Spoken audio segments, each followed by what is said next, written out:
इस बीच चीन के अखबार साउथ चाइना मॉर्निंग पोस्ट ने यह दावा किया कि चीन और अमेरिका के लड़ाकू विमान दक्षिण चीन सागर के ऊपर टकराने से बाल बाल बच गए। इस घटना के बाद अमेरिका ने चीन के पायलट पर खतरनाक तरीके से लड़ाकू विमान उड़ाने का आरोप लगाया, जबकि चीन ने अमेरिका के आरोपों को नकारते हुए यह दावा कर दिया कि अमेरिकी लड़ाकू विमान उसकी समुद्री सीमा में घुस आया था।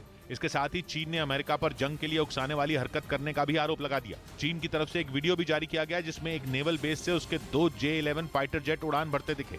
चीन के मुताबिक उसने इन दोनों लड़ाकू विमानों को दक्षिण चीन सागर में मौजूद अमेरिका के जंगी जहाजों पर नजर रखने के लिए भेजा था, जो उसकी समुद्री सीमा में घुसने की ताक में थे, और इसी दौरान उनका सामना अमेरिका के फाइटर जेट से हो गया। चीन का आरोप है कि उसकी समुद्री सीमा के पास पिछले कई दिनों से अमेरिका की सेना मिलिट्री ड्रिल करने में जुटी है, जिसकी वो कई दिनों से निगरानी कर रहा है, और इसी कड़ी में उसने अमेरिका की हरकतों पर नजर बनाए रखने के लिए अपने 2 लड़ाकू विमान उड़ाए थे। चीन का यह भी आरोप है कि अमेरिका के फाइटर जेट ने उसकी सीमा में घुसने की कोशिश भी की थी, जिसके बाद उसके पायलटों ने उसे खदेड़ना शुरू कर दिया। लेकिन अमेरिका का कहना है कि उसका विमान चीन की सीमा में दाखिल ही नहीं हुआ था, बल्कि वो विवादित क्षेत्र में चीन की हरकत पर नजर रख रहा था। और इसी दौरान चीन के फाइटर जेट खतरनाक तरीके से उड़ते हुए उसके लड़ाकू विमान के सामने आ गए।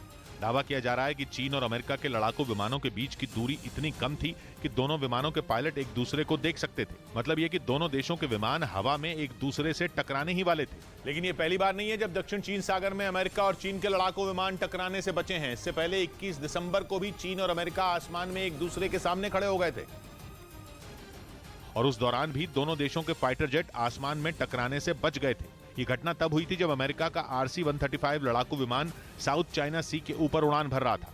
तभी चीन का J-11 फाइटर जेट उसके बेहद नजदीक पहुंच गया। अमेरिकी रक्षा मंत्रालय पेंटागन के मुताबिक चीनी फाइटर जेट उसके विमान के इतना नजदीक आ गया था कि दोनों के बीच 20 फीट की दूरी रह गई थी। इस घटना के बाद अमेरिका ने चीन के पायलट पर खतरनाक तरीके से विमान उड़ाने का आरोप लगाया था, और उसने ये चेतावनी भी दी थी कि अगर समंदर में चीन ने अपनी उकसाने वाली हरकत बंद नहीं की तो अंजाम बुरा होगा।